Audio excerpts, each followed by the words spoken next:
انسانی رویوں میں ایک بات ہمیشہ سے بہت حیران کن رہی ہے. یعنی ذرا تصور کریں کہ کسی شخص کے سامنے اس کے بالکل غلط ہونے کا 100% ٹھوس اور ناقابل تردید ثبوت پیش کیا جائے. بالکل. اور بجائے اپنی غلطی ماننے کے وہ اپنی ضد پر اور بھی زیادہ شدت سے اڑ جائے. ہاں بالکل ایسا ہی ہوتا ہے. ایسا کیوں ہوتا ہے؟ آج کے اس گہرے مطالعے میں ہم اسی نفسیاتی الجھن کی گہرائی میں جا رہے ہیں. اور یہ واقعی ایک بہت اہم موضوع ہے. جی، ہمارے پاس آج جو ماخذ ہے وہ قرآن مجید کی سورت یونس کی 4 مخصوص آیات ہیں، یعنی آیت 94 سے لے کر 97 تک. اور ہمارا مشن مقصد آج یہ سمجھنا ہے کہ ایک انسانی ذہن صحت مند اور فطری شک سے نکل کر کس طرح ایک ایسی جان لیوا دھرمی اور انکار کے اندھے کنویں میں گر جاتا ہے جہاں سے واپسی بالکل ناممکن ہو جاتی ہے. صحیح بات ہے. یہ صرف ایک تاریخی یا مذہبی متن کا جائزہ نہیں ہے. جی، بلکہ یہ انسانی نفسیات کی اس پائپ لائن کو ڈیکوڈ کرنے کی کوشش ہے جو شکوک و شبہات سے شروع ہو کر حتمی تباہی پر ختم ہوتی ہے. بالکل، یہ واقعی انسانی ذہن کی سب سے تاریک اور پیچیدہ گلیوں میں سے ایک ہے. ہم عموماً یہ سمجھنا چاہتے ہیں کہ انسان بالکل منطقی بنیادوں پر فیصلے کرنے والی مخلوق ہے. ہاں، جسے صرف درست حقائق درکار ہوتے ہیں. یہی تو. لیکن حقیقت میں جب عقیدے، انا اور ٹھوس معلومات کا آپس میں ٹکراؤ ہوتا ہے تو ہمارا دماغ ایک بالکل مختلف اور بعض اوقات انتہائی خطرناک طریقے سے کام کرنے لگتا ہے. اور ہمارا آج کا یہ ماخذ ہمیں ٹھیک اسی نفسیاتی جنگ کا اندرونی منظرنامہ دکھاتا ہے. میں سمجھتی ہوں کہ یہ ایک بہت ہی چشم کشا سفر ہونے والا ہے. تو چلیں اس کا تفصیلی جائزہ لیتے ہیں. گفتگو کا آغاز ماخذ کے اس ابتدائی حصے سے کرتے ہیں جہاں شک کی نوعیت پہ بات کی گئی ہے. جی، آیت 94. ہاں، اس میں کہا گیا ہے کہ اگر نزول شدہ حقائق کے بارے میں کوئی شک پیدا ہو جائے تو ان کی طرف رجوع کیا جائے جو پہلے سے کتابیں یا لٹریچر پڑھتے آئے ہیں. یہاں مجھے ایک چیز بہت منفرد لگی. وہ کیا؟ اس متن میں شک کو کسی فوری جرم یا گناہ کے طور پر پیش نہیں کیا گیا. بالکل نہیں کیا. کہ اسے ایک فطری سوال کے طور پر لیا گیا ہے. لیکن میں یہاں تھوڑا سا الجھن کا شکار ہوں. سچی بات ہے. اچھا، وہ کیسے؟ کیا کسی بھی نئی سچائی کو پرکھنے کے لیے ہمیشہ پرانے لٹریچر یا تاریخ کی بیساکھی کی ضرورت ہوتی ہے؟ مطلب کیا حقائق خود اپنے بلبوتے پر کھڑے نہیں ہو سکتے؟ دیکھیں، اس سے ایک اہم سوال پیدا ہوتا ہے کہ علم اور سچائی کا ارتقاء کیسے ہوتا ہے. میں بتاتی ہوں. سچائی چاہے وہ الہامی ہو یا دنیاوی کبھی بھی خلا میں وجود نہیں رکھتی. پوائنٹ ہے. حقائق کا ہمیشہ ایک تاریخی تسلسل ہوتا ہے. یہاں جو بات سب سے زیادہ حیران کن ہے وہ یہ ہے کہ ماخذ شک کو دبانے کا نہیں بلکہ اس کی جڑ تک جانے کا راستہ دکھا رہا ہے. یعنی سوال کرنے کی حوصلہ افزائی کی جا رہی ہے. بالکل. جب کوئی انسان اس بات پر شک کرتا ہے کہ آیا کوئی پیغام واقعی سچ ہے تو اسے تاریخ اور پچھلے علم کی طرف اس لیے بھیجا جاتا ہے تاکہ وہ پیٹرن یا نمونہ دیکھ سکے. اچھا، تو یہ بالکل ویسے ہی ہے جیسے آج کی سائنسی دنیا میں پیئر ریویو کا نظام کام کرتا ہے. ہاں، یہ ایک بہترین مثال ہے. یعنی آپ کا مطلب ہے کہ اگر کوئی سائنسدان آج ایک نیا نظریہ پیش کرے تو وہ اسے پچھلی صدی کی فزکس یا کیمسٹری کے قوانین کے تسلسل میں رکھ کر ثابت کرے گا؟ جی بالکل ایسا ہی ہے. اگر نیا نظریہ پچھلے تمام مسلمہ حقائق کو یکسر رد کر کے ایک بالکل ہی اجنبی اور کٹی ہوئی بات کر رہا ہے تو اس پر شک کرنا فطری ہے. بالکل شک تو ہوگا. لیکن جب وہ شخص پرانے علم والوں سے رجوع کرتا ہے اور دیکھتا ہے کہ یہ تو اسی پیغام اور انہی حقائق کا تسلسل ہے جو صدیوں سے چلے آ رہے ہیں تو اس کا شک دور ہو جاتا ہے. شک دراصل معلومات کی کمی یا ربط کے ٹوٹنے کا نام ہے. جب تاریخی ربط مل جاتا ہے تو ماخذ کے مطابق ایک حتمی اعلان ہوتا ہے کہ تمہارے پاس حق آ چکا ہے، لہٰذا اب شک کرنے والوں میں سے نہ بنو. یہ ایک منطقی سفر کی تکمیل ہے. یہ تو ایک بہت سیدھا، صاف اور صحت مند فکری سفر ہوا. شک پیدا ہوا، آپ نے تحقیق کی، ربط مل گیا اور بات ختم. لیکن یہاں بات واقعی بہت دلچسپ ہو جاتی ہے. جی وہ کیسے؟ کیونکہ اگر شک محض معلومات کی کمی ہے جس کا علاج سوال پوچھنا اور تحقیق کرنا ہے تو پھر اچانک یہ ماخذ ہمیں ایک بالکل مختلف اور انتہائی سخت وارننگ کی طرف لے جاتا ہے. آپ آیت 95 کی طرف اشارہ کر رہے ہیں. جی ہاں. اگلے ہی مرحلے میں ان لوگوں کا ذکر ہے جو حقائق واضح ہونے کے باوجود انہیں جھٹلاتے ہیں اور نتیجتاً خسارہ پانے والوں میں شامل ہو جاتے ہیں۔ اب میں اس بات کو ہضم نہیں کر پا رہا۔ کیا چیز الجھا رہی ہے آپ کو؟ مجھے ایک بات سمجھنے میں واقعی مشکل پیش آ رہی ہے۔ اگر ایک انسان پر سچائی پوری طرح واضح ہو چکی ہے، اس کے تمام شکوک و شبہات دور ہو چکے ہیں، تو وہ جان بوجھ کر شعوری طور پر اپنا نقصان یا خسارہ کیوں چنے گا؟ یہ ایک بہت گہرا سوال ہے۔ یہ تو انسان کی بنیادی بقا کی جبلت یعنی سروائیول انسٹنکٹ کے ہی خلاف ہے۔ ایک انسان آگ کو دیکھ کر اس میں ہاتھ نہیں ڈالتا کیونکہ اسے پتہ ہے کہ نقصان ہوگا۔ بالکل۔ پھر فکری دنیا میں وہ یہ خودکشی کیوں کرتا ہے؟ آخر اس انکار یا تکذیب میں انسان کو کیا نفسیاتی فائدہ ملتا ہے کہ وہ اپنا ہی بھیڑا گھر کرنے پر تل جاتا ہے؟ یہ واقعی ایک زبردست نقطہ ہے، اور اگر ہم اسے وسیع تر تناظر میں دیکھیں تو علم نفسیات ہمیں اس کا بہت واضح جواب دیتا ہے۔ اچھا، نفسیات کیا کہتی ہے اس بارے میں؟ آپ نے بقا کی جبلت کا ذکر کیا۔ یہاں جو بات سب سے زیادہ حیران کن ہے وہ یہ ہے کہ ہمارا دماغ جسمانی خطرے اور نظریاتی یا فکری خطرے کے درمیان فرق نہیں کر پاتا۔ ویٹ، کیا واقعی؟ جی ہاں، میں سمجھاتی ہوں۔ جب کسی انسان کی انا، اس کے برسوں پرانے عقیدے یا اس کے ذاتی مفادات کو کسی نئے اور ٹھوس ثبوت سے چیلنج کیا جاتا ہے تو دماغ اسے محض ایک فکری بحث نہیں سمجھتا۔ تو پھر کیا سمجھتا ہے؟ وہ اسے اپنی ذات پر، اپنی شناخت پر ایک جان لیوا حملہ تصور کرتا ہے۔ یعنی دماغ کو لگتا ہے کہ اس پر کوئی شیر حملہ کر رہا ہے، حالانکہ سامنے صرف ایک سچی دلیل ہوتی ہے۔ بالکل یہی ہوتا ہے۔ دماغ کا ڈیفنس میکینزم یا دفاعی نظام فوراً متحرک ہو جاتا ہے۔ جدید نفسیات میں اسے کوگنیٹو ڈسوننس یا علمی تضاد کی الجھن کہا جاتا ہے۔ Cognitive dissonance. انسان کے اندر یہ شدید خواہش ہوتی ہے کہ اس کے عقائد اور اس کے اعمال میں ہم آہنگی ہو۔ جب کوئی سچائی اس ہم آہنگی کو توڑتی ہے تو انسان کو شدید ذہنی اذیت ہوتی ہے۔ صحیح۔ اس اذیت سے بچنے کے لیے انسان اس سچائی کو ہی جھٹلانا شروع کر دیتا ہے۔ تکذیب دراصل حقائق کو نہ سمجھنے کا نام نہیں ہے۔ تو پھر کیا ہے؟ یہ اس ذہنی اذیت سے بچنے کا ایک انتہائی سستا اور فوری ہتھ کنڈا ہے۔ انسان وقتی طور پر اپنی انا کو بچا لیتا ہے، لیکن طویل المدتی بنیادوں پر، جیسا کہ ماخذ کہتا ہے، وہ ایک بہت بڑے خسارے کی طرف چلا جاتا ہے۔ یہ تو واقعی چونکا دینے والی بات ہے۔ اس کا مطلب ہے کہ انسان فکری حقائق کو صرف اس لیے مسترد کرتا ہے تاکہ وہ رات کو سکون کی نیند سو سکے؟ جی ہاں، بالکل۔ چاہے اس کا یہ وقتی سکون اسے مستقل تباہی کی طرف ہی کیوں نہ لے جا رہا ہو، وہ حقائق کی قربانی دے کر اپنی انا کا تحفظ کرتا ہے۔ اور سب سے بڑا المیہ یہ ہے کہ وہ یہ کام شعوری طور پر کر رہا ہوتا ہے۔ شک غیر ارادی ہو سکتا ہے، لیکن تکذیب ایک سوچی سمجھی بغاوت ہے۔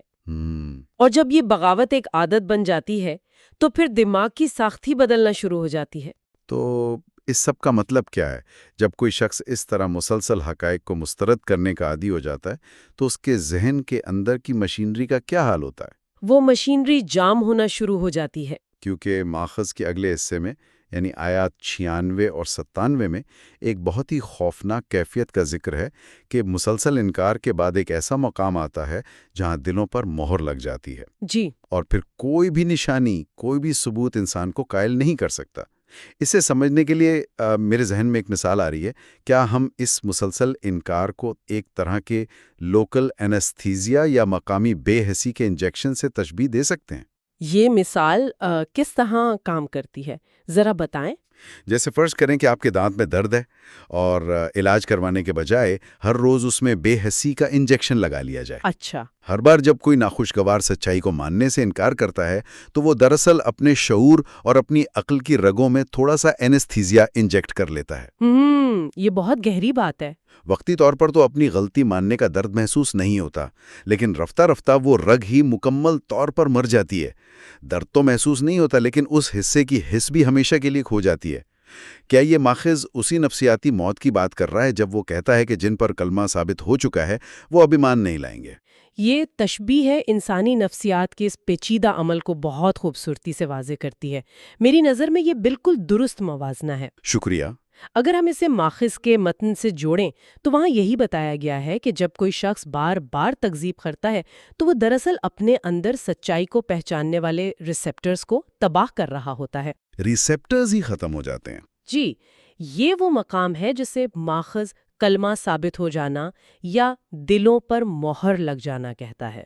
یہ کوئی آسمان سے نازل ہونے والی اچانک اور بلا جواز سزا نہیں ہے۔ تو یہ انسان کا اپنا کیا دھرا ہے۔ بالکل، یہ اس انسان کے اپنے مسلسل ارادی اور ضدی فیصلوں کا ناگزیر جسمانی اور نفسیاتی نتیجہ ہے۔ اس نے اتنی بار سچائی سے منہ موڑا ہوتا ہے کہ اب اس کا دماغ سچائی کو پروسیس کرنے کے قابل ہی نہیں رہتا۔ لیکن رکیں، یہ تو بہت ہی تاریک اور مایوس کن صورتحال لگتی ہے۔ کیا واقعی کوئی واپسی کا راستہ نہیں رہتا؟ ماخذ تو یہی بتاتا ہے۔ کیا ایک انسان کے لیے ایک ایسا نقطہ آ سکتا ہے جہاں اس کا دماغ سچائی کو پہچاننے کی صلاحیت واقعی 100% کھو دے؟ میرا مطلب ہے، اگر ان کے سامنے کائنات کا ہر ثبوت لا کے رکھ دیا جائے، ہر معجزہ دکھا دیا جائے، پھر تو انہیں مان لینا چاہیے نا۔ اور یہی پر ماخذ کی وہ حتمی اور سب سے جاندار بات سامنے آتی ہے جو رونگٹے کھڑے کر دیتی ہے۔ کیا بات ہے وہ؟ ماخذ واضح طور پر کہتا ہے کہ خواہ ان کے پاس ہر نشانی کیوں نہ آ جائے، وہ نہیں مانیں گے۔ ہر نشانی کے باوجود نہیں مانیں گے؟ جی، کیوں؟ کیونکہ جیسا کہ آپ نے ابھی کہا، ان کا وہ فکری اعصاب ہی مر چکا ہے جو نشانی کو نشانی سمجھتا ہے۔ آپ اندھے کو جتنی مرضی خوبصورت پینٹنگ دکھا دیں، مسئلہ پینٹنگ کی کوالٹی کا نہیں ہے، مسئلہ اس کی بینائی کے نہ ہونے کا ہے۔ بالکل۔ لیکن اور یہ ایک بہت بڑا لیکن ہے، ماخذ یہ بھی بتاتا ہے کہ ایک وقت ایسا آئے گا جب وہ حقیقت کو تسلیم کریں گے۔ وہ کون سا وقت ہے؟ جب سب کچھ ختم ہو چکا ہوگا؟ جی، وہ وقت ہے جب وہ اپنے فیصلوں کے حتمی اور دردناک نتائج کو اپنی آنکھوں کے سامنے عملی شکل میں دیکھیں گے۔ ماخذ کے الفاظ میں، جب وہ العذاب العلیم یعنی دردناک انجام کو دیکھ لیں گے، اس وقت ان کا وہ لوکل اینستھیزیا ٹوٹ جائے گا۔ لیکن تب تو بہت دیر ہو چکی ہوگی۔ جب تباہی بالکل سر پر کھڑی ہو، حقیقت کو تسلیم کرنا کوئی شعوری خوبی یا فکری لچک نہیں رہتی۔ وہ تو بس ایک مجبوری بن جاتی ہے۔ بالکل، وہ تو بقا کی ایک بے بس چیخ بن جاتی ہے۔ اس وقت کا یقین کسی کام نہیں آتا، کیونکہ اس وقت سچائی کو ماننا ایک انتخاب نہیں، مجبوری ہوتا ہے۔ انسان کس طرح اپنی ہی انا اور ضد کے جال میں پھنس کر اپنا سب کچھ ہار دیتا ہے، اس سے بہتر اس کی کوئی نفسیاتی تشریح نہیں ہو سکتی۔ یہ سب سن کر مجھے احساس ہو رہا ہے کہ انسان کا سب سے بڑا دشمن کوئی اور نہیں، بلکہ اس کا اپنا دھوکے باز اور بہانے باز ذہن ہے۔ ہاں، ہم خود ہی اپنے سب سے بڑے دشمن ہیں۔ ہم اپنے آپ کو کہانیاں سناتے ہیں تاکہ ہم ان حقائق کا سامنا نہ کر سکیں جو ہماری انا کو تکلیف دیتے ہیں۔ اگر ہم آج کی اس پوری گفتگو اور اس گہرے مطالعے کا نچوڑ نکالیں تو یہ چند آیات دراصل انسانی سوچ کی ایک مکمل پائپ لائن کو بے نقاب کرتی ہیں۔ ایک ایسا راستہ جس پر چلنے کا انتخاب انسان روزانہ کرتا ہے۔ جی، یہ ماخذ ہمیں بتاتا ہے کہ اگر شک پیدا ہو تو اس سے گھبراؤ مت، بلکہ تحقیق کرو اور تاریخ اور علم کے تسلسل میں اس کا جواب ڈھونڈو۔ اور سوال پوچھنے سے مت ڈرو۔ بالکل، لیکن جب جواب مل جائے اور سچائی آئینے کی طرح صاف ہو جائے تو اپنی انا کی خاطر اسے جھٹلانے سے بچو، کیونکہ اگر ایک بار سچائی کو جھٹلانے اور اس درد سے بچنے کے لیے وہ نفسیاتی بے حسی کا انجیکشن لگانے کی عادت پڑ گئی تو یہ ایک ایسی مستقل ہٹ دھرمی میں بدل جائے گی جہاں عقل، منطق اور دلیل سب اندھے ہو جائیں گے۔ صحیح۔